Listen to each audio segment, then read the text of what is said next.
Hello, and this is the Cooking with Copel tutorial.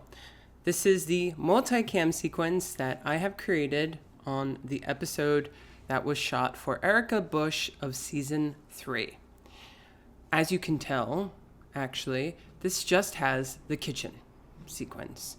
The way that things have been done is that, so there's the parent folder of Cooking with Copel. Within the parent folder of Cooking with Copel, we have all these different ones, and you guys don't have to worry about having all of these. But the main one we have is footage. And within the folder of footage, we have seasons. This was shot and done for season 3. And within season 3, we have all of our episodes, and we also have some backup. So I'm working on Erica Bush. Now, if I look within the Erica Bush folder, I'll see that I numerically split up all of the footage. She did her intro, where she sat down and introduced herself. The kitchen footage, which is when they actually cook her meal. 3 is the interview footage, but I refer to it as sit down because sometimes having intro and interview can get confusing for people, so I wanted the wording to be different. In 04, we have imagery and B-roll, and that's going to be any images that she sends to us or anything that we grab from the internet for free that we can use to support her story. 05 will be assets, like her lower third, President Copel's lower third, an animation showing the meal that she's going to be making. 06, our most important one, project. You'll see that every single one of these, the footage for the intro, the footage for the kitchen, and the footage for the interview, all have their respected projects. And I'm working on the kitchen, and what I did was I duplicated this just by holding down, option, right clicking and pressing duplicate. And then I put my name on it. See, these are our templates and our go-tos for these sections. You guys are going to duplicate them and put your initial, I put NP, when working on this. And then when you're done and you have an export to show, you'll put it in 07 exports. Once everyone has edited their respective segments, we bring them all into a new folder that's just called Cooking with Copel Erica Bush full episode, and then that's where we finalize it. So this is the workflow that has been established for season 3 and that we're going to follow. Hope that makes sense. So on your hard drive, you should see, if you're doing the kitchen footage, and then you should have these folders as well. So now let's go back into Premiere. I'm working in the workspace that's editing. You can access the workspaces up here. You can make changes to it and customize it, but this isn't an overall Premiere thing. This is specifically for this footage, and this multicam. Now within sequences, we have backup sequences. Don't touch those. Those are, they're used as backups in case you make any mistakes and you want to revert all the way from the beginning. You can just go and use the backup sequence and duplicate that. Duplicating is key, making sure that the original untouched, unedited sequence or project or anything remains untouched. So we're going to duplicate this and we're going to put our initials there. And this is how we can now start working on it. And make sure you see that you're actually working in the one with your initial. Exit out of the other one. Close it so you don't work in this one. All right. So now, if I scrub through with my position indicator, we only see one clip. We have to actually activate the multicam because we can see that there's 4 clips here because of our audio. Now also, we recorded multi-channel audio. I've labeled for me, and if it's not labeled for you, please do so, the one that's Erica's mic and the one that's President Copel's mic. You can kind of tell from the wavelengths too who does more of the talking, which should be the guest. And so that's a cheat, but if you also listen and solo this by pressing S, we can clearly hear that it's actually the president's mic. So Erica, I'm particularly excited because what we're cooking Now if we listened to this one, today is described as, he sounds a lot further. Now if you can't really hear it in my tutorial, just look at my audio tracks over here. This is in terms of volume. We kind of want it to be around maybe -9, -12. Hungarian food It's a little low, but now let me solo the one that I've established as present compels. How that happens, but what you don't know, so this is usually a treat for... And it's peaking around -12, which is kind of perfect. Okay, so we've established that these two mics are Erica's and present compels, and now we want to see all 4 of the angles that we've set up when we shot this. So how do we do that? There's a keyboard shortcut that you have to use to edit in Multicam view, and that's going to be Shift 0. The moment I press Shift 0, might take a second, but now Multicam view is activated. Now, a couple of other important things to know. I can adjust this as so. I can make this bigger. I could put it if I have a dual monitor on another screen. But I'm not the biggest fan of doing this because I like to always have everything kind of equal. But if I wanted to see this fully, the best option I would do is, one, make sure I'm in my program monitor. The blue light around it indicates that I'm in this panel, right? The blue light over here indicates now that I'm in the timeline. So make sure I'm in the program monitor. And press the key directly underneath the escape button, which I refer to as the tilde key. Some people call it the accent key. If you press that, now we're in full screen. And this is also a really nice way to work in Multicam view, and we can see everything clearly. These are our 4 angles, and this over here on the right is the actual program, whatever we cut to. Think of them as camera 1, camera 2, camera 3, camera 4.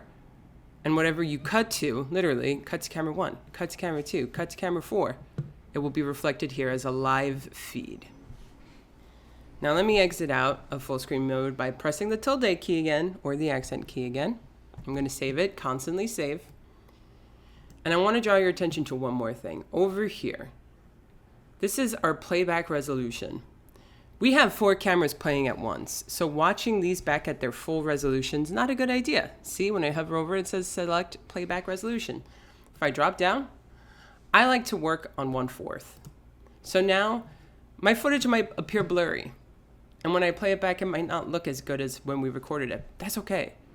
What's more important is that we edit this efficiently, and so we have to reduce the playback speed so that Premiere doesn't crash or get overworked by accessing this footage. So I hope that makes sense. If you want, you can even set it at 1/8, set it the lowest playback resolution. This is not going to affect our video. This is just for how it plays back so we can edit it efficiently and not worry about bogging down Premiere. Okay, so there's a couple ways you can edit Multicam, but I'm gonna insist that you do it by the most efficient and easiest way. So let's go back to full screening the program monitor and watching it in Multicam view. Remember, it's the tilde key and the accent key. Now if I go all the way back, so yellow usually in a nonlinear editing platform means caution, right? It wants you to be aware of what you're doing whenever you see yellow. Now a lot of times red means stop and be aware. Like, oh, you might be overwriting something or you might be deleting something. But in this case, what red actually means is that you're making a cut via Multicam. And I'll show you what this looks like. So let's press play. Right now we can see that we're on this camera. We're on camera 4. And that's what it started on, and that's what we selected it to. Remember, the playback resolution is why it looks this blurry, if you're wondering why it looks so blurry.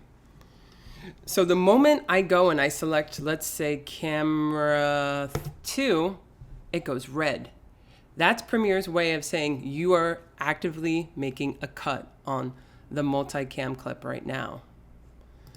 Every time I go to a new clip, that one will have red over it. And it will, as long as you're playing it back at normal resolution, as long as you're playing it back at a normal playback speed, it will be red. Now, if I were to pause it by pressing the space bar, it goes back to yellow. And whenever we're paused, our normal resolution comes back, right? It's only when we play back that it gets blurry. Now, I'm gonna press tilde or accent key, and I'm gonna look over here at my timeline. And look what happened. Every time that went red and I made a cut, that cut got reflected over here. And you can see This is a clip instance, this is a clip instance, and this is a clip instance. So let's now actively make some edits and watch how the timeline actually doesn't show it. And I'll make this bigger until we press pause, because it's live cutting while you're watching it back. So I'll press play. I'll go over here. So, Erica, I'm particularly excited because what we're cooking today is described as... Let's cut to President Capel while he speaks. Food. Let's get her reaction. A little bit about how that happens, but what you... etc. Now, if I pause it, those cuts that I made now get reflected. And if I watch it back on the right-hand screen... Because what we're cooking today is described as Hungarian food, and you're going to tell us a little bit about how that happens, but what you don't know, so this is usually a treat for me to... So this is pretty much now showing us that every time we made those cuts and it went red, now it's reflecting on the nested clip sequence. So I hope this makes sense. So you can, what I'm suggesting is that you edit it like this. Just watch it. And also when you're watching it back, realize what's important. If he's talking a lot, cut to his close-up. If she's talking a lot, cut to hers. If they're doing something with food and we want to see it, cut to the wide. And if it's very much recipe-based, cut to the close-up of his pan. So let's do it for a quick second. I get to know people on the campus, but what you don't know is that I'm significantly Hungarian. Are you? I am. So I had no idea. How significant? My mother's family is half Hungarian, but I'll tell you the funny That's part about that is amazing. people look at my face and they're like, what Yeah. are you? They I kind of would look at me and they don't know what to make of me. Slavic. Well, they don't know. Like, I get all kinds of things. Are you part Asian? Are you I part have no American idea. Indian? This is amazing. And then what I realized, especially when I went to Budapest, was And you said it right. yes. And it's what- not Budapest. It's Budapest. People- That we Okay, and now when I pause, every time I cut to camera 1, camera 2, camera 3, just by selecting the picture over here, now it made those cuts. This is absolutely how you should do it. So when you're at home and you begin this, the first step to doing it is by simply watching it in multicam view, which, by the way, that keyboard shortcut again is Shift 0, not O, Shift 0. So look what happens. I hold down Shift, I press 0. Now multicam view is gone. I press Shift 0 again, and there it is. Every time I press it, it's kind of like we toggle it on and off. Make sure your playback speed is at 1/4. And you can even full screen it.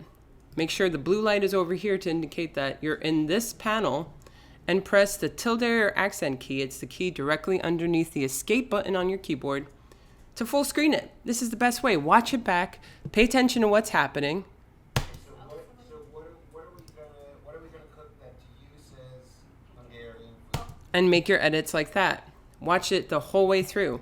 And then when you're done, we'll actually start focusing on cutting it down.